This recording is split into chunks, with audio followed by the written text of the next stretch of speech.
Fascist সরকারের সময় সংসদের কথা বলতে পারেন নাই, মামলা হয়ে গেছে। কি বলেন?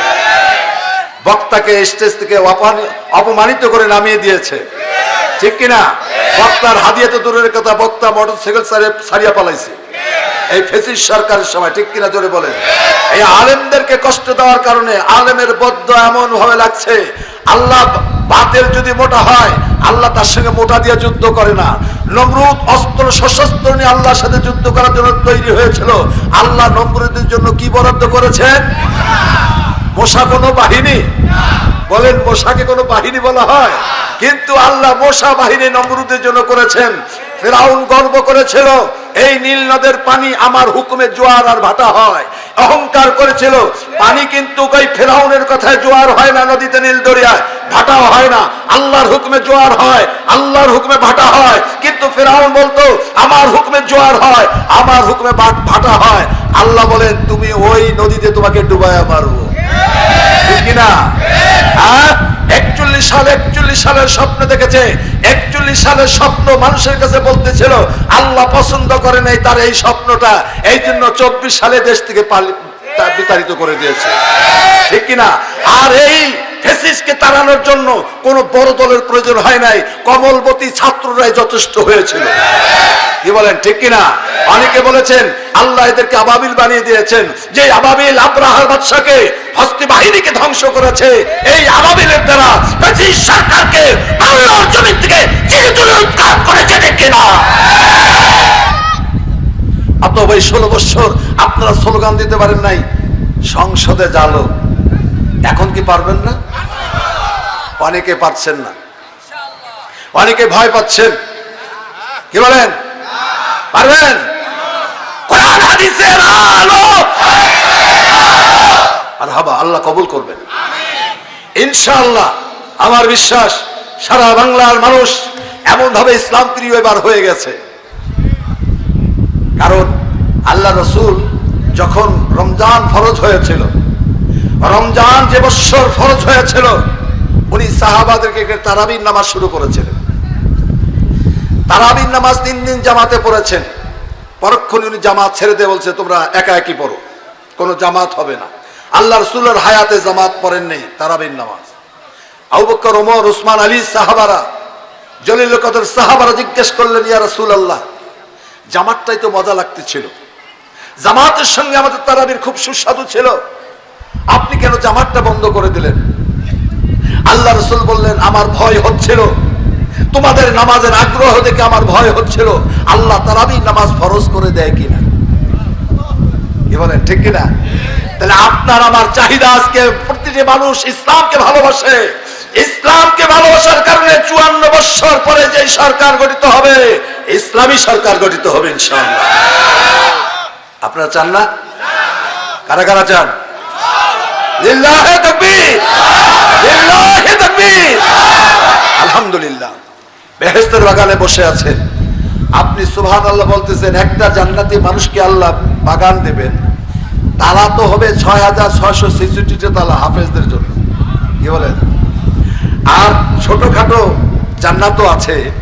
এক একটা তালার মধ্যে 70,000 ফলের বাগান হবে। কত হাজার?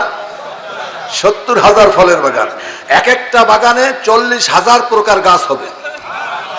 আর এক একটা গাছে আল্লাহ পাক 40 প্রকার ফল দান করবেন। আর এক একটা ফলের মধ্যে আল্লাহ 40 প্রকার স্বাদ দিবেন। স্বাদের শেষ আছে? কি বলেন? দুনিয়ায় আপনার আমার স্বাদ নেয় কে? জিহ্বা। জিহ্বা ছাড়া আর কোনো অঙ্গ স্বাদ গ্রহণ করে না। কি বলেন? ঝাল, টক, মিষ্টি যেটাই অনুভব করে জিহ্বা। আপনি যদি বিরিয়ানি নিয়ে এসে শরীরে মাখান স্বাদ পাবেন? পুষ্টির মিষ্টি নিয়ে সারা শরীরে মাখেন, রসমঞ্জরি মাখেন, স্বাদ পাবেন? স্বাদ পাবেন না। যদি আঙ্গুল দিয়ে জিহ্বার মধ্যে নেন স্বাদ পাবেন। জিহ্বা ছাড়া স্বাদ কেউ পায় না। আমার আল্লাহ বলেন আমার বান্দা দুনিয়াতে কষ্ট করে আসছে, দুনিয়ায় হারামকে হারাম জেনেছে, হালালকে হালাল জেনে জান্নাতে আসছে, আমি আল্লাহ তার স্বাদ আরো বাড়াইয়া দেব। কেমন বাড়াইয়া দিবেন? আমার আল্লাহ বলেন আমি শুধু জিহ্বায় স্বাদ অনুভবের শক্তি দেব না, তার দেহের মধ্যে যতগুলো অঙ্গ প্রত্যঙ্গ পশম আছে প্রতিটি পশমে পশমে আমি আল্লাহ জিহ্বার সমপরিমাণ স্বাদ অনুভব করার শক্তি দিয়ে দেবো। বলুন সুবহানাল্লাহ, আল্লাহু আকবার। এই স্বাদ দেবে। ভাই অনেকে দাঁড়িয়ে আছেন, আপনারা কি আরো জায়গা দিতে পারবেন? একটু সামনে বসে, আপনার স্বাধীনতার বসারও তো একটা স্বাধীনতা আছে। এখন মনে করেন যদি আপনি ভালো করে না বসেন তা দীর্ঘ সময় বসতে পারবেন না। আপনারা একটু স্বাধীনভাবে বসার দরকার। দেখেন বারান্দার মধ্যে একটু বিছানা বিছায় দেন। আমাদের জায়গাটা ছোট, আর আজকে হলো আন্তর্জাতিক বক্তা, আপনারা জানেন। জানি আন্তর্জাতিক বক্তা। এখনো যেই রাস্তায় লোকগুলো আছে, আমার মনে হয় এরকম আরেকটা মাঠের দরকার হতো, কি বলেন? কিন্তু দুঃখজনক আমাদের এই মাদ্রাসার মাঠের জায়গাটা ছোট। এই জন্য আমার যে ভাইরা দাঁড়িয়ে আছেন, আশেপাশে একটু জায়গা নিজেরাই করে বসে যান, আর পিছনে বসার জায়গা আছে, বসে যান। এই হয়তো অল্প সময়ের মধ্যে আমাদের প্রধান আকর্ষণ, প্রধান বক্তা চলে আসবে। খুব মজা পাবেন, স্বাদ পাবেন। ইসলামের আলোচনার মতো স্বাদ আর কোথাও নাই, ঠিক কিনা জোরে বলে? কোরআনের মতো স্বাদ পৃথিবীতে আর কোথাও নাই। গান বাজনার মতো স্বাদ নাই। এই কোরআনের কথা শোনার পরে, কোরআনের আলোচনা শোনার পরে আল্লাহর জমিনে আল্লাহর দ্বীন কায়েম করার জন্য মানুষ জীবন উৎসর্গ করতে প্রস্তুত হয়ে যায়, ঠিক কিনা জোরে বলে? কোরআনের স্বাদের মতো স্বাদ পৃথিবীতে আর কোনো স্বাদ নাই। এটা আল্লাহ তাআলা কোরআনের মধ্যে সে স্বাদ দিয়েছেন। সুবহানাল্লাহ বিহামদিহি সুবহানাল আযীম। আর বাংলাদেশ, শাহজালাল, শাহপরান, শাহ মাকদুম, শাহ মানত, যারা ইয়েমেন থেকে এসেছেন, আরব থেকে এসেছেন, মিশর থেকে বাংলার এই ভূখণ্ডের মধ্যে, বিশেষ করে এই পূর্ব বাংলার মধ্যে ভূখণ্ডের মধ্যে ধর্ম প্রচার করেছেন। ধর্ম প্রচার করে আল্লাহর ফজলে এই বাংলাদেশে বর্তমান শতকরা ৯৯% মুসলমান। কি বলেন, ঠিক কিনা? এই ৯২% মুসলমান তারা তৈরি করে গিয়েছেন। ইনশাআল্লাহ তাদের অবদান আজকে বাংলাদেশে ৯২% মুসলমানের কারণে আল্লাহ পাক হয়তোবা আপনি আমি যদি ইসলাম চাই, আগামীতে আল্লাহ ইসলাম দিয়ে দিবেন, ঠিক কিনা জোরে বলেন? ভাইরা, আমি যে আয়াতটুকু তেলাওয়াত করেছি, ওমাইয়ুতিল্লাহ ওয়া রাসূল, কুরআনুল কারীমের মধ্যে আল্লাহ বলেছেন ওমাইয়ুতির রাসূল ফাকাদ আতাআল্লাহ। যারা রসুলকে মানে, রসুলের অনুসরণ করে, তারা আল্লাহকে মানে, আল্লাহর অনুসরণ হয়ে যায়। হুব্বে রসুল, রসুলকে মহব্বত করতে হবে। আল্লাহ রসুলের মহব্বত ইমানের একটা বড় শাখা। রসুলের মহব্বত ছাড়া কোনো আমল কবুল হবে না, ঠিক কিনা? রসুলের মহব্বত রাখতে হবে। আপনি আমি যখন মারা যাব, কবরে লাশটা যখন রাখবে, দোয়াটা কি হবে? বিসমিল্লাহি ওয়া আলা মিল্লাতি রাসূলিল্লাহ। আল্লাহর নামে, রসুলের আদর্শে, রসুলের গাড়িতে রেখে গেলাম। কার গাড়িতে উঠাইলেন? সারা জিন্দেগি রসুলের আদর্শ আপনি করলেন না, রসুলের আদর্শ আপনার কাছে ভালো লাগে নাই, কোরআনী শাসন ভালো লাগে নাই, ওই নবীর গাড়িতে তুই কোনোদিন উঠতে পারবা না, পারবা না, ঠিক কিনা? যারা কোরআন বিশ্বাস করবে, হাদিস বিশ্বাস করবে, রাসূলকে মহব্বত করবে, তাদের জন্য সেই গাড়ি অপেক্ষা করবে, ঠিক কিনা? এটা সহজ বিষয় না। আল্লাহ নবী উহুদের ময়দানে যাবেন। আল্লাহ নবী কি সাহাবারা বললেন, ইয়া রাসূলুল্লাহ, মদিনার মধ্যে বসে আমরা যুদ্ধ করব, কেন উহুদের ময়দানে যাব? আল্লাহ নবী বললেন, আমি উহুদের ময়দান থেকে বেহেশতের খুশবু পাইতেছি।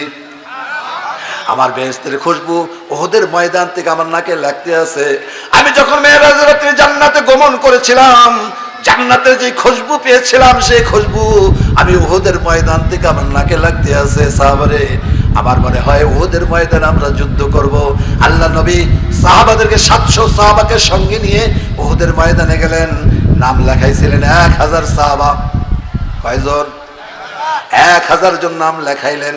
কিন্তু নবীজি যখন যুদ্ধের পোশাক পরলেন, সেনা প্রধানের দায়িত্ব নিয়ে যখন কালিমার ঝান্ডা নিয়ে মসজিদে নববী থেকে উহুদের ময়দানে যাচ্ছেন ৩ কিলোমিটার, যে যখন পৌঁছলেন, নবী হিসাব করে দেখেন ৭০০ লোক হয়ে গেছে, ৩০০ লোক নাই। কি? যাদের পোশাক ছিল রাসূলের সাহাবাদের মতো পোশাক ছিল, দাড়ি ছিল, টুপি ছিল, জুব্বা ছিল, কিন্তু তারা ছিল মুনাফিক, ঠিক কিনা জোরে বলেন? এই যুগে মুনাফিক আছে কিনা? দাড়ি টুপি জুব্বা সবে আছে, কিন্তু নবীর আদর্শ চায় না তারা। এই বাংলার ভূখণ্ডে নবীর আদর্শ বাস্তবায়ন হোক, ওই সমস্ত দাড়ি টুপিওয়ালা চায় না। এটা জেনে রাখেন, রাসূল বলেছেন কিয়ামত পর্যন্ত মুনাফিক থাকবে, তারা হলো জাতীয় বেঈমান, ঠিক কিনা? জাতীয় পাখি আছে, জাতীয় পশু আছে, জাতীয় মাছ আছে, জাতীয় ফুল আছে, বাংলাদেশে জাতীয় বেঈমানও আছে। কথা বলে ঠিক কিনা? খালি লিবাস হলে হবে না, অন্তরটা রাসূলের মহব্বত থাকতে হবে। আল্লাহ নবী বললেন, আয় সাহাবা হুদের ময়দানে চলো। আমি যখন মেরাজ রাত্রি গিয়েছিলাম, জান্নাতে প্রবেশ করেছিলাম, জান্নাতের খুশবু আমার নাকে এখনো লেগে আছে। ওই খুশবুটা আমি উহুদের ময়দান থেকে পাচ্ছি। বলেন সুবহানাল্লাহ। এবার 700 সাহাবা নিয়ে উহুদের ময়দানে গেলেন। যুদ্ধ শুরু হয়ে গেল। মদিনার গলির মধ্যে আওয়াজ আসলো, উতিলা মুহাম্মদ, মুহাম্মদ শহীদ হয়ে গেছে, মুহাম্মদ শহীদ হয়ে গেছে। মদিনায় বিভিন্ন দেশ থেকে মানুষ বসবাস করতে শুরু করলো। বিভিন্ন দেশ থেকে এসে মদিনায় এসে বসবাস করতেছিল। কেন? রাসূলের আদর্শ, রাসূলের শাসন তাদের পছন্দ হয়েছিল। রাসূলের শাসন তাদের পছন্দ হওয়ার কারণে বিভিন্ন দেশ থেকে মদিনায় এসে জমি করে করে বসবাস করতে শুরু করলো। তার মধ্যে একজন কাফের ছিল, সে রাসূলকে মহব্বত করত ব্যক্তিগতভাবে। তার কানে আওয়াজটা গেল, কুতিলা মুহাম্মদ। আল্লাহ নবী উহুদের ময়দানে শহীদ হয়ে গেলেন। ওই কাফের রাসূলের মহব্বত সহ্য করতে পারে নাই। মহব্বতকে দিলের মধ্যে নিয়ে বিবিরে বলতে আছেন, বিবি আমার বন্ধু উহুদের ময়দানে শহীদ হয়ে গেছে, আমি আমার বন্ধুর রক্তের বদলা নেওয়ার জন্য উহুদের ময়দানে যাব, তুমি আমার বিদায় দাও, তরবারিটা আমার হাতে দিয়ে দাও, আমি উহুদের ময়দানে গিয়ে আমার বন্ধুর রক্তের বদলা নেব। বলেন সুবহানাল্লাহ। আফসোস, এখনো বাংলাদেশে কিছু নাস্তিকরা আছে, কিছু নাস্তিক এখনো আছে যারা এখনো কোরআনের বিরুদ্ধে কথা বলে, নবীর বিরুদ্ধে কথা বলে। ঠিক কিনা জোরে বলেন? ও নাস্তিক মুরতাদ, তোমরা জেনে রাখো, বাংলার পবিত্র ভূখণ্ডে, শাহজালালের ভূখণ্ডে, শাহজালালের ভূখণ্ডে কোন নাস্তিক মুরতাদের ঠাঁই হবে না, হবে না, হবে না। এটা শাহজালালের দেশ, শাহপরানের দেশ। রংপুরের মাটিতে ঘুমিয়ে আছেন কারামাতুল জনপুরের দেশ। ঠিক কিনা জোরে বলেন? আমরা তার উত্তরসূরি। আল্লাহু আকবার। এই কাফের বললাম, বিবি তারপরে আজ উঠে দাও, আমার বন্ধুর রক্তের বদলা নেওয়ার জন্য উহুদের ময়দানে যাব। বিবি সাহেব বিদায় দিল, যাও, তোমার বন্ধু মুহাম্মদ সাল্লাল্লাহু আলাইহি সাল্লাম তোমার বন্ধুর রক্তের বদলা নেওয়ার জন্য সে চলে আসলো উহুদের ময়দানে। উহুদের ময়দানে এসে দেখে রাসূল এখনো জীবিত আছেন। বলুন আলহামদুলিল্লাহ। আল্লাহ নবী এখনো জীবিত আছেন। আল্লাহ নবীর সঙ্গে সাক্ষাৎ দেখা হলো। আল্লাহ নবী তো বললেন, ও মুহাম্মদ, আমি মদিনার গলিতে শুনলাম আপনি শহীদ হয়ে গেছেন, আপনার রক্তের বদলা নেওয়ার জন্য আমি আসছি। তবে আপনার শরীরে রক্ত দেখা যায়, আমি আর বাড়ি ফিরবো না, আপনার রক্তের বদলা নিয়ে আমি যাবো। ইয়া রাসূলুল্লাহ, এখন আমি কি করব? আগে মুসলমান হব না আগে যুদ্ধ করব? বলেন সুবহানাল্লাহ। রাসূলকে ভালোবাসেন, রাসূলের আদর্শ ভালোবাসেন। আল্লাহ রাসূল বলছেন, যারা আমাকে ভালোবাসবে আমি তাকে একদিন না একদিন দেখা দিয়ে দেব। আর রাসূল বলছেন, মান রানি ফিল মানাম ফাকাদ রানি ফা ইন্না শাইতান লা তামাসসাল বিসূরাতি। রাসূল বললেন, শয়তান আমার সুরত ধরতে পারে না, এটা আমার মুজিজা। শয়তান সকলের সুরত ধরতে পারে, আমার সুরত ধরতে পারে না। এইজন্য স্বপ্নে যদি তোমরা আমাকে যে অবস্থায় দেখবা, শিশুকাল, কিশোরকাল, বাল্যকাল, যৌবনকাল, বৃদ্ধকাল, যে কালেই দেখো আমাকেই দেখলা, আর আমাকে যে দেখবে সে আমার সঙ্গে জান্নাতি হয়ে যাবে। রাসূলের মহব্বত রাখতে হবে। কি বলেন? হাব্বুর রাসূল। এবার মুসলমান হয়ে গেলেন। আল্লাহ নবী বললেন, পড়ো লা ইলাহা ইল্লাল্লাহু মুহাম্মাদুর রাসূলুল্লাহ। কালেমা পড়ে মুসলমান হয়ে গেলেন। এইটুকু পড়েছেন, আর কোনো শব্দ পড়ে নাই। সঙ্গে সঙ্গে তরবারি নিয়ে ঝাঁপিয়ে পড়লেন যুদ্ধের ময়দানে। যুদ্ধ করতে করতে ওই কাফেরও শহীদ হয়ে গেল। জিবরিল আমিন এসে বললেন, ইয়া রাসূলুল্লাহ, ইয়া হাবিবাল্লাহ, যেই মানুষটাকে আপনি একটু আগে কালেমা পড়াইয়া মুসলমান বানাইলেন সেও তো শহীদ হয়ে গেল। জিবরিল সংবাদ দিলেন, সে শহীদ হয়ে গেছে, কিন্তু তার রূহটা এখন জান্নাতের মধ্যে রয়েছে। বলেন সুবহানাল্লাহ। কলিজার টুকরা নবীজির 70 জন সাহাবা শহীদ হয়ে যায়। প্রত্যেকটা সাহাবার জান্নাত জান্নাতের খুশখবরি রাসূলকে দিয়ে দেন। যে সাহাবা যখন শহীদ হয়েছে, জিবরিল এসে বললেন, ইয়া রাসূলুল্লাহ, আপনার অমুক সাহাবা শহীদ হয়ে গেছে, এখন সে জান্নাতের মধ্যে আছে।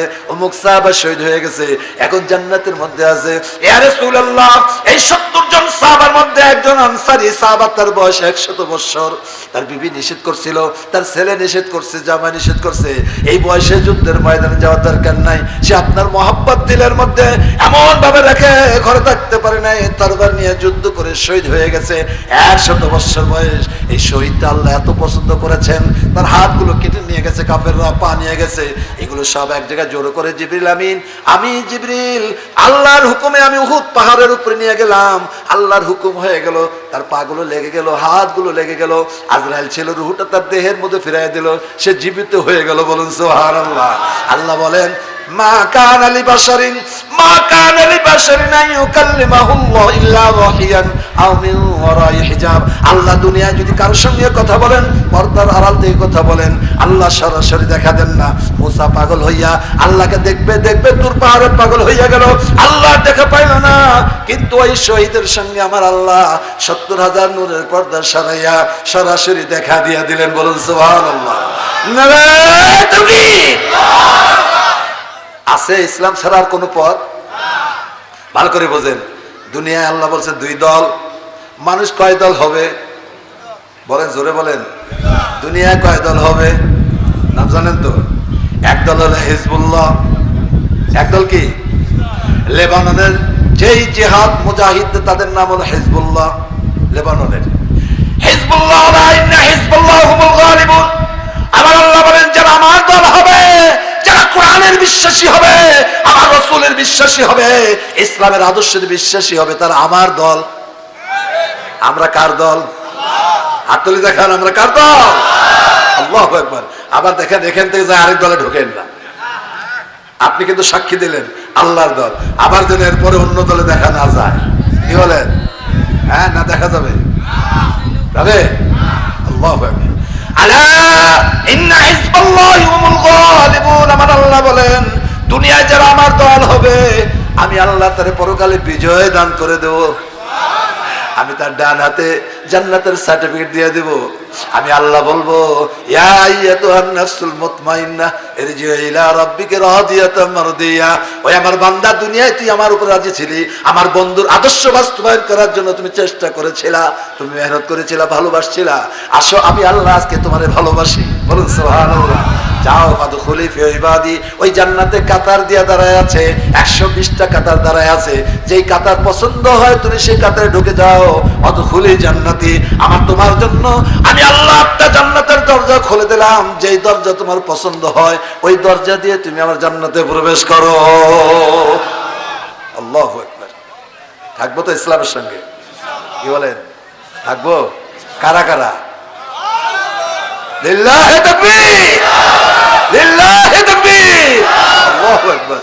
আসলে বাংলার মানুষ, বাংলাদেশে আল্লাহর রহমত আছে, বরকত আছে। কি বলেন? একটা লাউয়ের বিচি কোনো মতন উপরে ফেলেছে, তাও গাছ হয়ে যায়, লাউ ধরে। আমার মাদ্রাসার আশেপাশে আমি কিছু বিচি ফেলাই নাই, কাউয়া বনায় বিচি ফেলাইছি, ওই বিচির দিকে আপনার চাল কুমড়ার গাছ হয়ে 2টা বড় চাল কুমড়া হয়েছে। এটাই রহমতের দেশ না? কি বলেন? বলুন সুবহানাল্লাহ। আল্লাহু আকবার। আল্লাহ পাক বলেন, হে বান্দা, তুই শহীদ হয়ে গেছিস, আমি আল্লাহ খুশি হয়ে গেলাম। আমি তোর হাতগুলো জোড়া লাগাই দিলাম, পা গুলো জোড়া লাগাই দিলাম।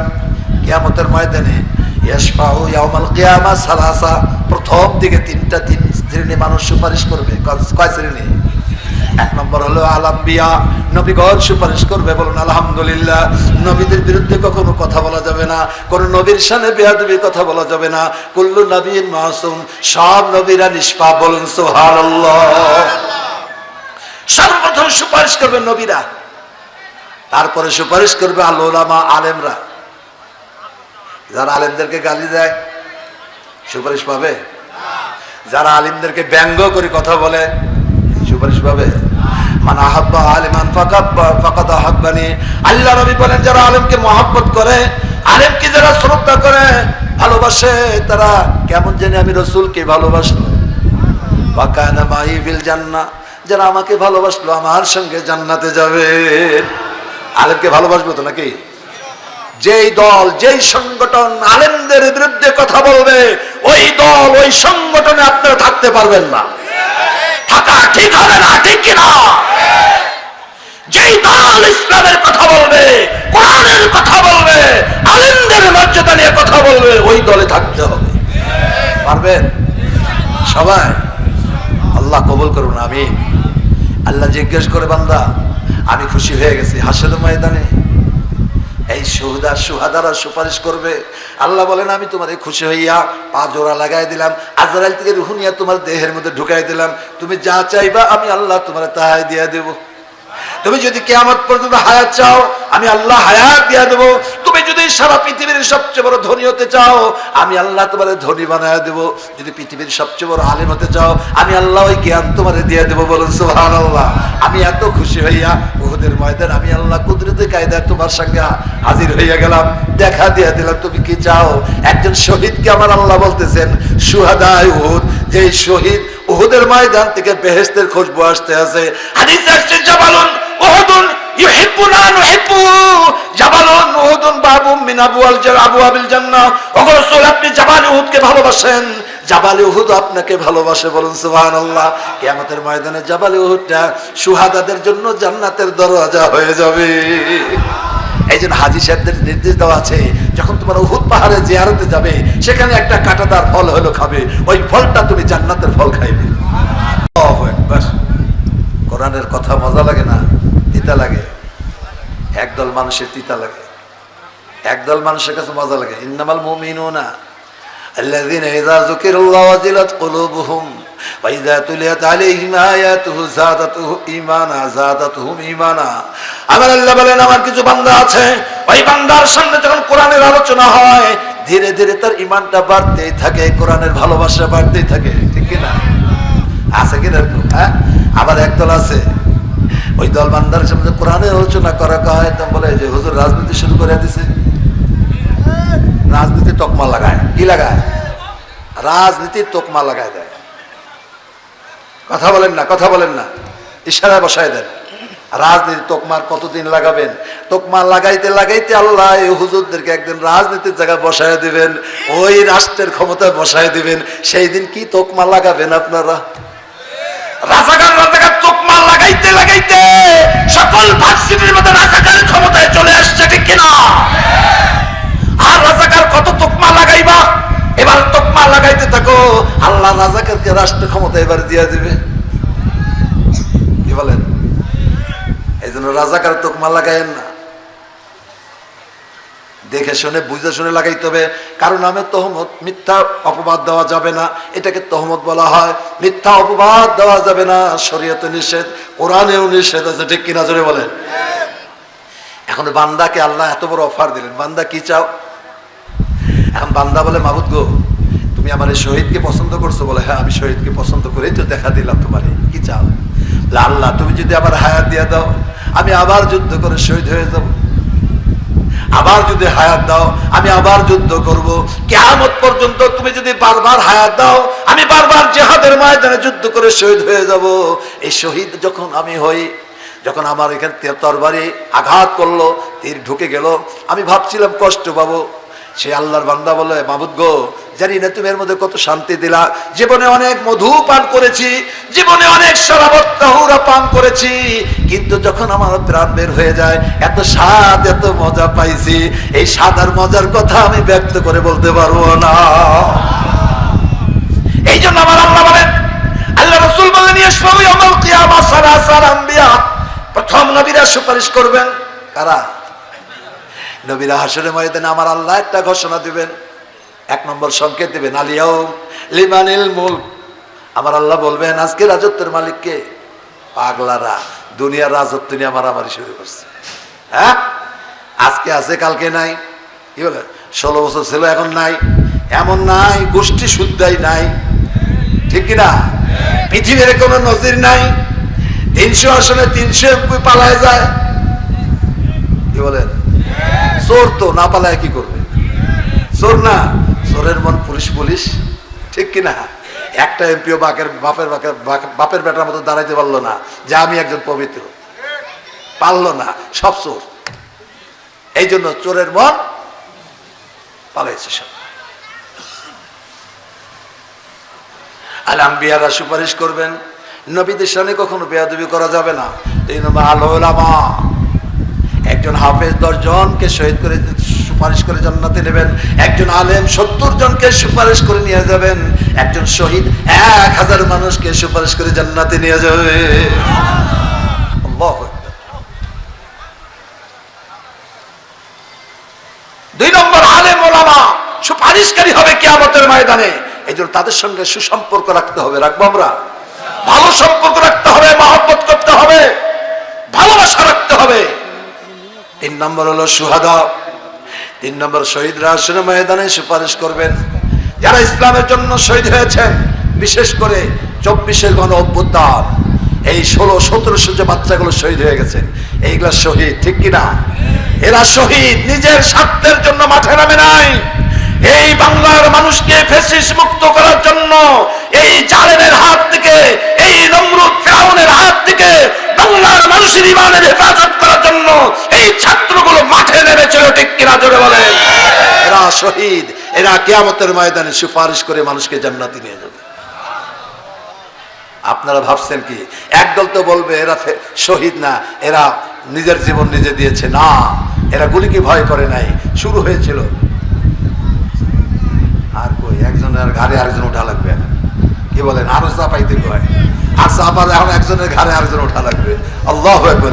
জিকির করে লা ইলাহা ইল্লাল্লাহ, লা ইলাহা ইল্লাল্লাহ, লা ইলাহা ইল্লাল্লাহ, লা ইলাহা ইল্লাল্লাহ মুহাম্মাদুর রাসূলুল্লাহ। ভাইরা আমার, বলতেছিলাম হব্বে রসুল, রসুলকে মহব্বত করা।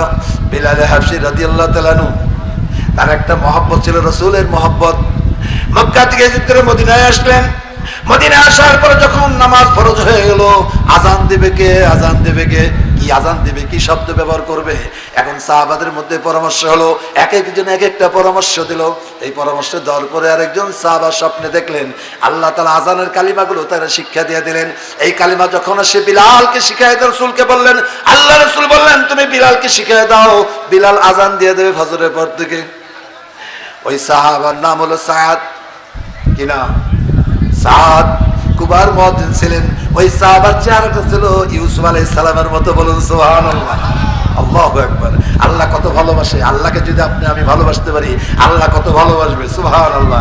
সাদ আবু ইউসুফ আলাইহিস সালামের মতো চেহারা ছিল, আর ওনার কণ্ঠটা অনেকটা দাউদ আলাইহিস সালামের মতো ছিল। বলুন সুবহানাল্লাহ। আমার আল্লাহ বলেন জান্নাতি মানুষগুলো যখন জান্নাতে দেব, আমি 5টা নবীর গুণ দিয়ে তারে সাজাইয়া পরাইয়া আমি জান্নাত দিয়ে দেব। আদম আলাইহিস সালাম আমি আল্লাহ কুদরতি হাত দিয়ে বানিয়েছিলাম 60 গজ বা 60 হাত লম্বা, যাই লম্বা ছিল, আমি আল্লাহ জান্নাতি নারী পুরুষকে আদমের সমান বানায় দেব। বলুন সুবহানাল্লাহ। কোন নবীকে এমন ভাবে আল্লাহ বানাইছেন, নবীর যতই বয়স হয় নবীর লাবণ্য সৌন্দর্য আরো বৃদ্ধি পায়। কখনো নবীদের চেহারার সৌন্দর্য আমার আল্লাহ নষ্ট করে নাই। জান্নাতি মানুষগুলো যখন জান্নাতে যাবে, আদম আলাইহিস সালামের সমপরিমাণ স্বাস্থ্য পরিমাণ লম্বা পরিমাণ হয়ে যাবে। আমার আল্লাহ বলেন এই দেহের মধ্যে আমি আল্লাহ চেহারা লাগাইয়া দিব, ইউসুফ আলাইহিস সালামের মতো সুন্দর বানাইয়া দেব। বলুন সুবহানাল্লাহ। জান্নাতের যুবক যুবতী সবাই ইউসুফের মতো সৌন্দর্য হয়ে যাবে। আপনারা জানেন ইউসুফকে কত সুন্দর করেছিলেন। ইউসুফের পাগল যখন জুলাইখা হয়ে গেল, জুলাইখার বান্ধবীরা বলছিল ও জুলাইখা, একটা গোলামের জন্য তুমি পাগল হয়ে গেলা, গোলামের মধ্যে কি পাইছো? বলে বুঝাইতে পারবো না, তোমাদের একটু গোলাম দেখবা? বলে হ্যাঁ দেখবো। কেমন সৌন্দর্য দেখতে চাই? বলে আসো, তোমাদের হাতে লেবু দেবো, চাকু দেবো, এই লেবু কাটবার গোলামকে দেখবো। আপনারা ইতিহাস জানেন, ওই লেবু কাটতে কাটতে ওই বান্ধবীরা 4টা বাম হাতের আঙ্গুল কেটে ফেলে দিয়েছে, রক্ত ঝরে শরীর লাল হয়ে গেল, বলতে পারে না। গোলামকে দেখে তারা বেহুশ হয়ে গেল, এত সুন্দর। আবার বলতেছে এই জুলাইখা কেন সরাইলা? আরেকবার দেখাও, আরেকবার দেখাও। এবার জুলাইখা বললো তোমাদের নিজ হাতের দিকে তাকাও, দেখে নিজের 4টি আঙ্গুল কেটে ফেলছে, বলতেও পারে না। বলুন সুবহানাল্লাহ। কত সুন্দর আল্লাহ ইউসুফকে বানিয়েছেন। আমার আল্লাহ বলেন জান্নাতি মানুষ নারী পুরুষকে আমি আল্লাহ জান্নাতের মধ্যে ইউসুফের মতো চেহারা দিয়ে দেব। আমার আল্লাহ কণ্ঠ দিয়েছেন দাউদ আলাইহিস সালামকে, মধুর কণ্ঠ, বলুন সুবহানাল্লাহ। দাউদ আলাইহিস সালামকে এত মধুর কণ্ঠ দিয়েছেন, ওনার আওয়াজ 70 কিলোমিটার পর্যন্ত যাইতো। দাউদ আলাইহিস সালামের কণ্ঠ যতদূর যাইতো, আল্লাহর যত মাখলুক ছিল ওই দাউদের কণ্ঠে পাগল হয়ে যাইতো। গর্তের পিপিলিকা, সমুদ্রের মাছ, উড়ন্ত পাখিরা তার বয়ান শোনার জন্য, তার কণ্ঠে জাবুর তেলাওয়াত শোনার জন্য ভিড় জমাইতো, বলুন সুবহানাল্লাহ। আছে এমন কোন কণ্ঠ পৃথিবীতে দেখাইতে পারবেন? হ্যাঁ, নাই। হ্যাঁ, যে কণ্ঠে এরকম পিপিলিকা, গৃহ আর জঙ্গলের বাঘ, হিংস্র প্রাণী, পাগল, এরকম কেউ কণ্ঠ দেখাইতে পারবেন না। দাউদ আলাইহিস সালাম ওই কণ্ঠ দিয়েছেন। আমার আল্লাহ বলেন, যখন আমি জান্নাতি মানুষগুলো জান্নাতে যাবেন, আমি দাউদের কণ্ঠ জান্নাতি মানুষের গলার মধ্যে দিয়ে দেবো, দাউদের কণ্ঠে কথা বলবে, বলুন সুবহানাল্লাহ। আদমের দেহ পাইলেন, ইউসুফ আলাইহিস সালামের চেহারা পাইলেন, দাউদের কণ্ঠ পাইলেন। এবার বয়স আমার আল্লাহ দিবেন। ইউসুফ আলাইহিস সালামের বয়স 33 বছর এখন আসমানে রয়েছেন, চতুর্থ আসমানে ইউসুফ আলাইহিস সালাম রয়েছেন। বয়স তার 33 বছর বয়স, দাড়ি উঠে নাই, মোছ উঠে নাই। জান্নাতি যুবক যুবতীরা, যুবকরা যাবে, দাড়িও থাকবে না, মোছও থাকবে না। 33 বছরের যুবক আর মেয়েরা 33 বছর যুবতী হয়ে জান্নাতে যাবে, বলেন সুবহানাল্লাহ। আল্লাহু আকবার। কত না সুন্দর করে আমার আল্লাহ সাজাইবেন জান্নাতি মানুষগুলো যারা ইসলামকে ভালোবাসেন। এরপরে আমার আল্লাহ বলেন জান্নাতি মানুষগুলো কিভাবে চলাফেরা করবে, কিভাবে কথা বলবে। আমার আল্লাহ বলেন, আমি আমার বন্ধুর চরিত্র তাদের মধ্যে দিয়ে দেব। মুহাম্মদ রাসূলুল্লাহর আখলাক, চরিত্র, চলাফেরার আদব আখলাক আমি জান্নাতি মানুষগুলোর মধ্যে দিয়ে দেব, বলুন সুবহানাল্লাহ। আল্লাহু আকবার।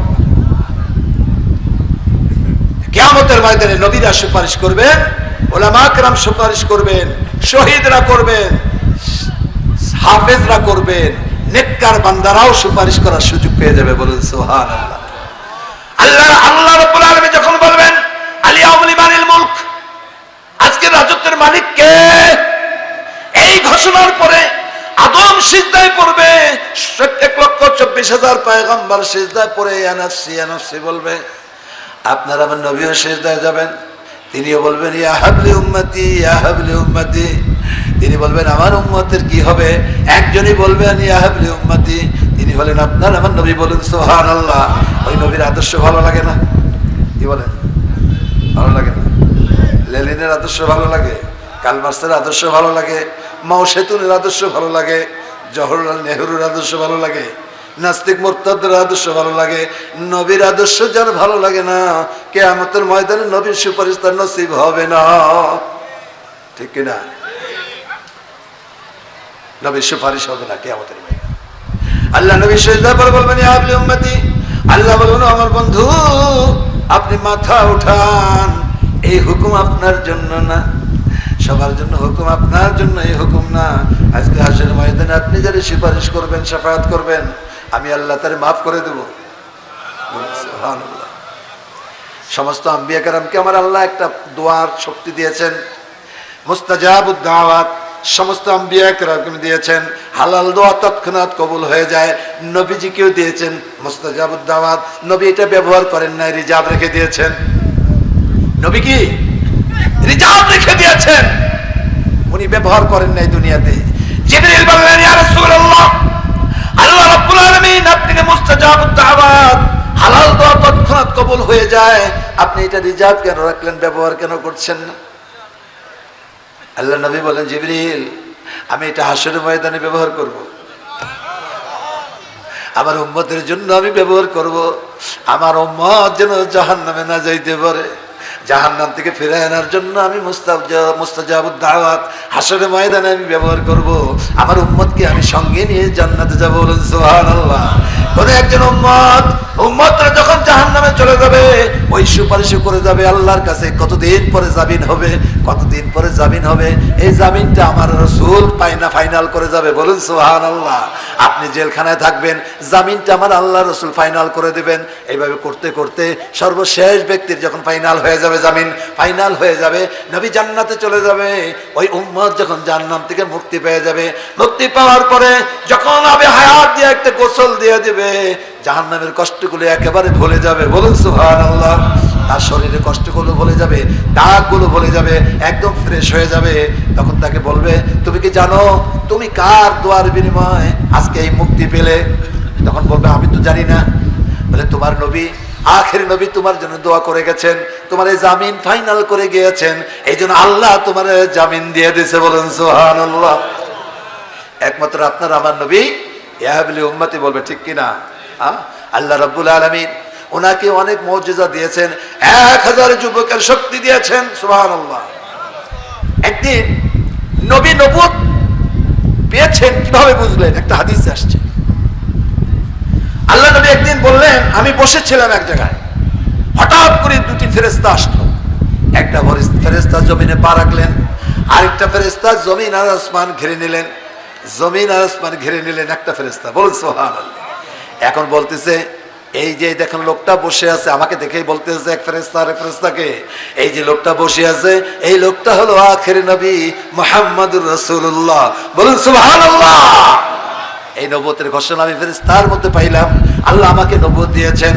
ওই ফেরেশতা বলল, উপরের ফেরেশতা নিচের ফেরেশতাকে বলল, এনাকে একটু ওজন করো, এক পাল্লা ওনাকে রাখো, আরেক পাল্লায় 10 জন মানুষকে রাখো, দেখো তো কার ভারী হয় বেশি ওজন। যখন আল্লাহ নবীকে এক পাল্লা রাখলো, অন্য পাল্লা আর 10 জন পুরুষকে রাখা হলো, আল্লাহ নবীর পাল্লা ভারী হয়ে গেল। আবার ওখানে 100 জন করা হলো, তারপরে নবীর পাল্লা ভারী হয়ে গেল। এভাবে 1000 করা হলো, তারপর নবীর পাল্লা ভারী হয়ে গেল। তখন উপরে ফেরেশতা বলে, আর তোলার দরকার নাই, সারা পৃথিবীতে আমার আল্লাহ যত মানুষ পাঠাবেন সব মানুষকে যদি এক পাল্লায় রাখা হয়, আখের নবীকে যদি অন্য পাল্লায় রাখা হয়, নবীর ওজন ভারী হয়ে যাবে, বল সুবহানাল্লাহ। নবীর মুজিজা, আল্লাহু আকবার। নবী আরেক দল ফেরেশতা আসলো, নবী মসজিদে নববীতে ঘুমাচ্ছেন, মসজিদে নববীতে নবী ঘুমাচ্ছেন। একদল ফেরেশতা এসে কথা বলতে আছেন। এক ফেরেশতা আরেক ফেরেশতাকে বলে, তোমরা কি জানো এই মানুষটাকে যারা অনুসরণ করবে, মহব্বত করবে, তার আদর্শ মানবে, আল্লাহ রাব্বুল আলামিন তাকে জান্নাত দিয়ে দেবেন। ফেরেশতারা আলোচনা করতেছে, আরেক ফেরেশতা বলে, নবীকে একটু ডাক দেন, জাগ্রত করেন, এই খবরটা তারে শোনায় দেন, তার উম্মত যদি তাকে ভালোবাসে মহব্বত করে আল্লাহ তারা জান্নাত দিবেন, একটু নবীকে জাগ্রত করিয়া একটু জানায় দেন। আরেক ফেরেশতা বলে, জাগ্রতর প্রয়োজন নাই, আল কালবু কালবুন নবী ইয়াকজান, নবীদের কলব ঘুমায় না, চক্ষু ঘুমায়, অন্তর ঘুমায় না, অন্তর জাগ্রত থাকে, বলুন সুবহানাল্লাহ। এই আলোচনা ফেরেশতাদের মধ্যে হচ্ছে, নবী কিন্তু ঘুমাচ্ছেন। নবীর ঘুম ভেঙে গেল, নবী বসলেন। এখন ফেরেশতারা বলতেছেন, ইয়া রাসূলুল্লাহ, ইয়া হাবিবাল্লাহ, আমরা ফেরেশতারা যে আলোচনা করলাম আপনি কি শুনছেন? নবী বললেন, তোমাদের সব কথা আমি শুনছি। আল্লাহ, এই মানুষটার আদর্শ ভালো লাগে না? হ্যাঁ, এই মানুষটার আদর্শ ভালো লাগে না? দুঃখ লাগে মুসলমান।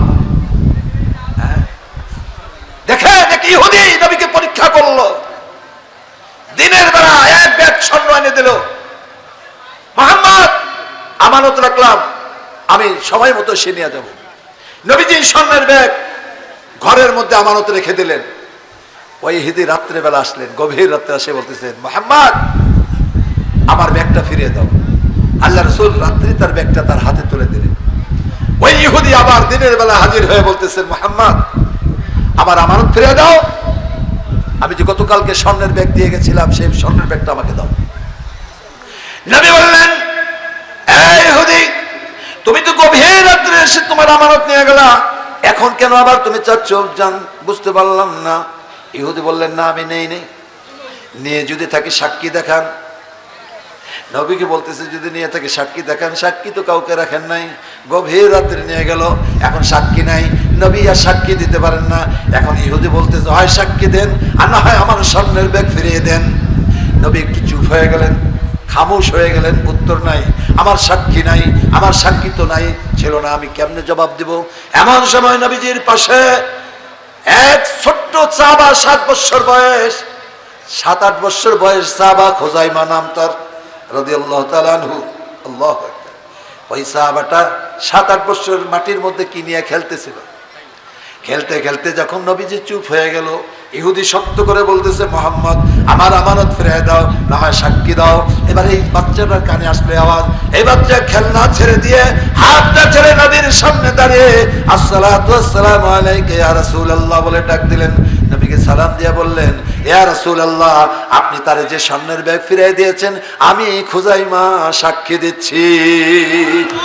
নারায়ে তাকবীর। আল্লাহু আকবার। খুজাইমা সাক্ষী দিচ্ছে, 7 বছরের বাচ্চা। এই যখনই সাক্ষী দিল, আপনি তার আমানত ফিরিয়ে দিয়েছেন, আমি খুজাইমা সাক্ষী, সঙ্গে সঙ্গে ইহুদি পালায় গেল। সাক্ষী পাওয়া গেছে, ছোট বাচ্চার সাক্ষী পাওয়া গেছে।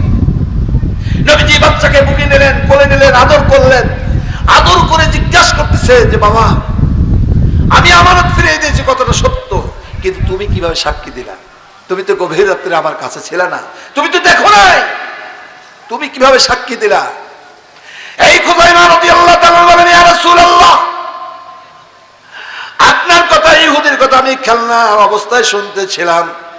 যখন ইহুদি বলল সাক্ষী দেখাও, আপনি বললেন আমানত ফিরিয়ে দিয়েছি। ইহুদি বলল সাক্ষী দেখান, আপনি চুপ হয়ে গেলেন। আমি আর বসে থাকতে পারি নাই। আমি আমার মায়ের কাছে শুনেছি আপনি জীবনে কোনোদিন মিথ্যা কথা বলেন না। আপনার জীবনে, আপনি জন্ম থেকে পর্যন্ত কোনোদিন মিথ্যা আশ্রয় নেন নাই। আমার নবী জীবনে কোনোদিন মিথ্যা বলে নাই। বলুন সুবহানাল্লাহ। আপনি মিথ্যা বলতে পারেন না। আপনি বললেন আমানত ফিরে দিয়েছি, আপনার কথা বিশ্বাস করে আমি খুজাইমা সাক্ষী দিলাম। বলুন সুবহানাল্লাহ। আল্লাহ নবী খুজাইমাকে মসজিদে নববীতে নিয়ে এসে নামাজের পরে সাহাবাদের ডাক দিয়ে বলতেছে, ওরে সাহাবা, এই যে ছোট্ট সাহাবা আমাকে ভালোবেসে মহব্বত করে আমার কথা বিশ্বাস করে সাক্ষী দিল, আমি ওকে একটা আল্লাহর পক্ষ থেকে একটা পাওয়ার দিয়ে গেলাম। খুজাইমা জীবনে যদি কোনোদিন সাক্ষী দেয়, 2 জন সাক্ষীর জায়গায় তার 1 জন সাক্ষী যথেষ্ট হয়ে যাবে, 2 জনের প্রয়োজন হবে না। বলুন সুবহানাল্লাহ। আল্লাহু আকবার। এখন আজান হয়ে, আজান দেবে বিলাল। বিলাল মসজিদে নববীতে প্রথম আজান দেন। আর সাদ রাদিয়াল্লাহু তাআলা কুবায় আজান দিতেন। আবু মাহজুরা মক্কার মুয়াজ্জিন ছিলেন। বিলাল হাফসি, আল্লাহ রাসূল যখন বিদায় হয়ে গেলেন, বিদায় হওয়ার পরে আর আজান দেন নাই মসজিদে নববীতে। বিলাল হাফসিকে বলা হলো, বিলাল, আবু বকর রাদিয়াল্লাহু তাআলা তাকে দায়িত্ব দিল, তুমি আজান দাও। বিলাল বললেন, আমি এইখানে আজান আর দিতে পারবো না। আমি রাসূলকে দেখে আজান দিতাম, রাসূলের সামনে মহব্বতে নামাজ পড়তাম। রাসূল দুনিয়াতে নাই, আমি আর থাকতে পারবো না, আমার সহ্য হবে না। বিলাল বারবার বেহুশ হয়ে পড়তেছে। এক পর্যায়ে সিরিয়ার দিকে সফর করে চলে গেল। এ হলো মোহাব্বত। বলুন সুবহানাল্লাহ।